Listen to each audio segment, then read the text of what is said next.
Bonjour Patrick, chez Pictocom, vous avez mis au point la neurogym. C'est pour mettre KO Alzheimer? Bonjour Vincent, oui effectivement on veut mettre KO Alzheimer. J'ai vu ces derniers temps passer des pubs 4 par 3 sur tous les abribus un peu partout en France, et lorsque je suis allé regarder précisément ce que proposaient ces panneaux d'affichage, hein, vous l'avez vu cette campagne avec une jeune femme des gants de boxe, après on avait des professeurs neuroscientifiques qui travaillent eux sur le sujet avec des gants de boxe. Mettre KO Alzheimer c'est bien. La campagne était faite pour récolter des fonds. Euh, Aujourd'hui, je pense qu'il va falloir d'avoir un côté les neurosciences et les professeurs qui travaillent eux sur la partie scientifique, mais nous, on est sur le terrain avec donc la neurogym en mode gymnastique cérébrale qui permet par le jeu, puisque nous ne sommes pas des scientifiques, nous on vient du monde du jeu, hein, du monde de l'édition, c'est ce qu'on veut par la série des vidéos qu'on met en place en ce moment, se signaler sur le territoire de la neuroergonomie ludique, la NEL. Nous sommes les spécialistes de ce territoire, parce que nous avons la légitimité, ça fait 40 ans qu'on est en train de travailler sur des applications à l'époque d'Apple. Bon, donc mon parcours professionnel est là pour expliquer pourquoi aujourd'hui on est focus chez Pictocom avec la neurogym. Et sur ce territoire de la neuroergonomie ludique, nous sommes les seuls aujourd'hui à proposer des choses concrètes pour les EHPAD, pour stimuler les seniors et par le jeu leur permettre de retrouver un plaisir, un bonheur partagé dans des séances qui durent 1 heure, avoir enfin avec des éléments très simples. Hein. La neurogym, c'est euh, un triangle, vous voyez, une petite pièce comme ça, c'est une croix, voilà, des pièces où ils vont manipuler donc de l'information hémisphère gauche par la forme et hémisphère droit par la couleur. C'est des petits carrés, c'est des ronds, voilà. Donc toute la méthode en fait est basée sur 4 formes, 4 couleurs ou 5 formes, 5 couleurs, mais quand on démarre avec des gens qui sont impactés gravement, on peut juste démarrer avec 2 informations. Un triangle, un rond, un triangle mauve et un rond vert. Et déjà, en fait, c'est la méthode qui s'adapte au niveau de handicap des personnes à qui on amène la neurogym. C'est pas la méthode qui oblige à ce que les gens soient obligés de façon contraignante de suivre une méthodologie. La neurogym, elle est faite pour tous, des enfants jusqu'aux seniors, et évidemment aujourd'hui on s'adresse particulièrement dans notre premier temps de développement chez Pictocom aux chefs d'établissement dans les EHPAD, parce que c'est par eux qu'on va démarrer la vague de neurogym un peu partout en Europe. D'accord.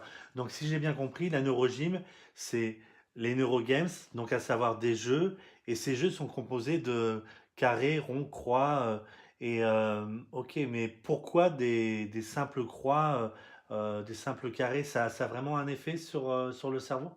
Alors, les formes en question. Dans le monde du jeu, hein, encore une fois, on a démarré en 2001, on a obtenu des médailles d'argent au concours Lépine, on a obtenu des médailles d'or au mondial de l'innovation avec toute la gamme Circle, hein, je vous remontre, ça c'est vintage, hein, c'est des jeux qui datent de 2004. Hein, et nommé et nominé dans la cour des grands concours mondial de l'innovation et concours Lépine.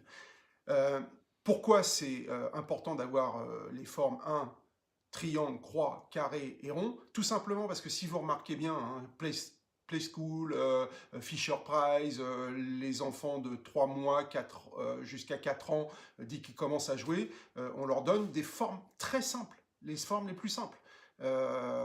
On les retrouve après, tiens, étonnamment, sur la manette de la PlayStation. Qu'est-ce qu'on a pour les commandes? Les ados qui ne veulent absolument plus s'enquiquiner à lire des fiches techniques, hein, toute cette période Y, là, toute cette génération Y qu'on retrouve sur YouTube, ils ne veulent plus lire, ils ne veulent même plus écrire, ils veulent des émoticônes sur leur portable pour aller à l'essentiel. Et l'essentiel, c'est ici, stimulation hémisphère gauche, hémisphère droit. Les triangles stimulent l'hémisphère gauche et les couleurs stimulent l'hémisphère droit. Donc sur une manette de PlayStation, intuitivement, le triangle, la croix, le carré et le rond, ils interagissent de façon neuronale avec de l'information qui est stockée en profondeur. Quand on est au volant d'une voiture et qu'on voit un panneau triangulaire, alors, moi, si on me demandait de repasser le code aujourd'hui, je pourrais même pas avoir mon permis. Je me souviens absolument plus de l'ensemble des 20 ou 30 panneaux triangulaires. Mais par contre, dès que je vois du triangle, mon corps, la neurologie intuitive cérébrale, donc les neurones m'envoient visuellement par mes cellules rétiniennes une information comme quoi le triangle, c'est associé à un mot-clé danger. Donc j'ai mon pied qui va commencer à freiner, et dès que je vais arriver sur la forme triangulaire, effectivement, je vais respecter le code qui m'est donné. Donc la neurogym, aujourd'hui, pour que ce soit simple pour les enfants et que ce soit simple pour les seniors, et qu'ils aient une stimulation par de l'information intuitive, triangle, croix, carré et rond, vous pensez que chez Sony, ils ont fait par hasard une manette avec des triangles, des croix, des carrés et des ronds? Non, tout ça c'est cognitif, tout ça c'est neuronal, et la neurogym chez Pictocom, on n'a pas voulu réinventer l'eau chaude, on s'est dit tiens, on va reprendre ce qu'on fait déjà depuis 15 ans chez 1, 2, 3 Games, triangle, croix, carré, rond et les cibles. On va reprendre notre code couleur qui est très simple, du mauve, du jaune, du bleu, du vert et du noir. Et avec ces 5 formes, 5 couleurs, on a un espace infini, algorithmé par ces formes et ces couleurs, pour faire des séances de neurogym. Il n'y aura pas de fin avec la neurogym. Chaque praticien va pouvoir se servir de cet code intuitif qu'il va partager avec plein d'autres personnes, et à partir de là, la neurogym va se répandre.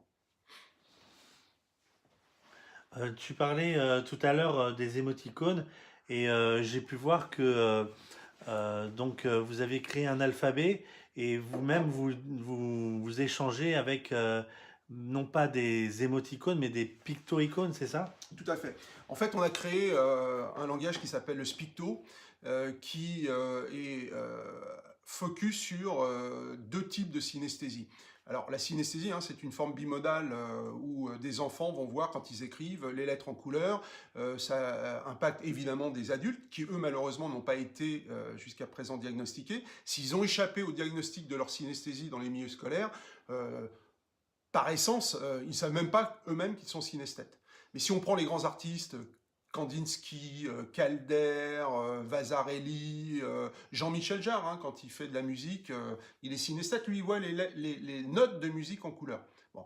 Donc le Spicto, on l'a focusé avec nos pictogrammes. Si on prend cet élément-là, hein, ce plot en 3D qui est le triangle bleu, sur notre cadran ici, voilà, vous avez en fait l'alphabet, voilà, il est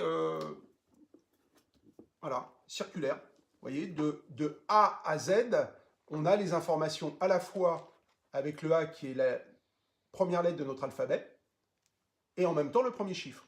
Et on va dire, si on prend dans l'ordre ici, pour apprendre notre alphabet et le langage Spicto, on va bien arriver du A jusqu'au Z, avec, en permanence quand on joue, là en fait, le senior il a l'impression de faire joujou avec un triangle mauve, mais en fait il a la lettre A et il a le chiffre 1. Ce qui fait qu'au bout d'un certain nombre de séances, dès qu'on a par exemple manipulé également une information avec une croix verte, et bien sur notre cadran, cette croix verte, c'est la 6e lettre de notre alphabet, mais qui est aussi la lettre H de l'alphabet que tout le monde connaît. Hein. D'ailleurs, le 8 est un code au niveau mathématique. Le 8, c'est en même temps le nombre de l'infini. Hein. Il suffit de le mettre, vous voyez.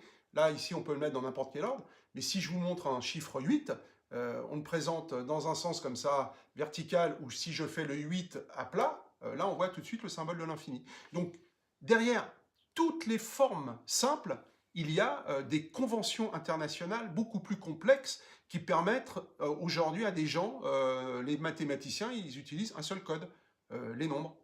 Alors que dans la linguistique, si vous ne parlez pas au moins 3 langues aujourd'hui, anglais, français, et encore le français, c'est une langue qui est en train de se perdre, hein, malheureusement, faute de communicants, ou si on ne parle pas l'espagnol, et demain certainement le chinois, qui est la langue la plus parlée au monde, mathématiquement, hein, population, 2 milliards de personnes qui pratiquent le chinois, c'est quasiment un tiers de la population mondiale. Voilà.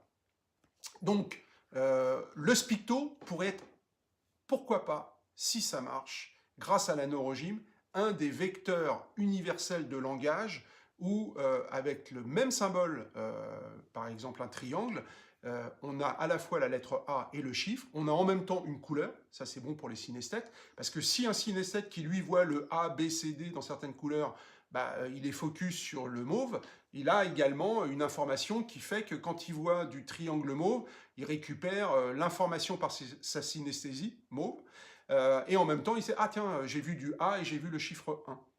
Voilà. Donc si j'ai bien compris, euh, dans la méthode, dans la neurogym, c'est des carrés, des ronds, des croix.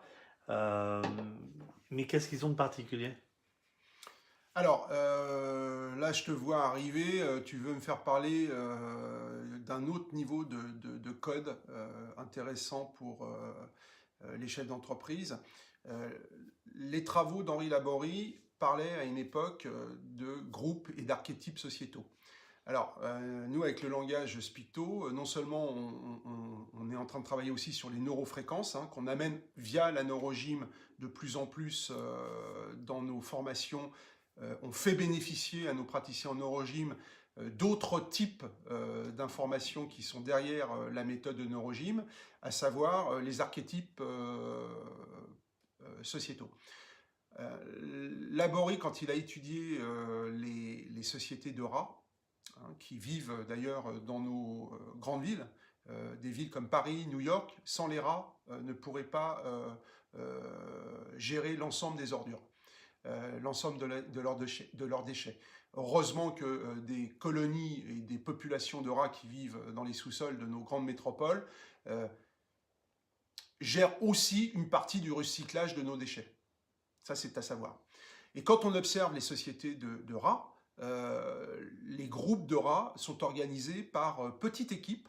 Il y a un rat leader, ensuite il y a 3 rats qui sont les exécutants du leader, et les 3 exécutants du leader ont besoin d'un rat qui est un peu à côté, on appelle le marginal, et puis il y a un rat qui lui est un peu celui qui sert de souffre-douleur à l'équipe, c'est-à-dire que quand il y a un peu trop de tension dans leur groupe, le souffre-douleur il va se faire mordre par les autres. Pas par le leader, hein. Lui il n'a pas besoin d'aller mettre de punition à son souffre-douleur, il envoie les exécutants.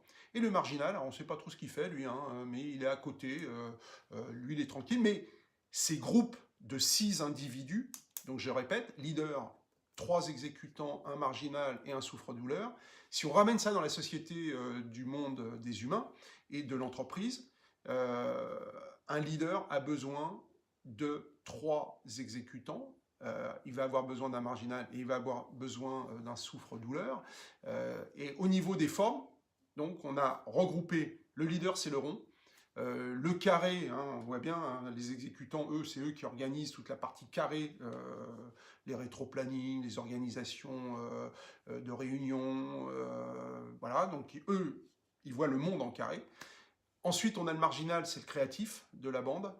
Lui, il est là pour permettre au groupe d'amener les bonnes idées, de développer tout ce qui est le moi créatif du collectif. Hein. Et puis après, on a le triangle, c'est celui qui a plutôt la gestion des finances, hein, du groupe. Et quand ça va bien, effectivement, on lui demande de récompenser tout le monde financièrement. Mais quand ça va mal, c'est toujours de sa faute. Hein. Soit il n'a pas bien budgété, soit il a mal prévu les salaires des uns et des autres, ou il a oublié de payer les coms. Bon, c'est toujours lui qui prend en bout de course sur la courge, hein, excusez-moi l'expression, mais c'est un peu ça. Donc c'est le souffre-douleur du groupe.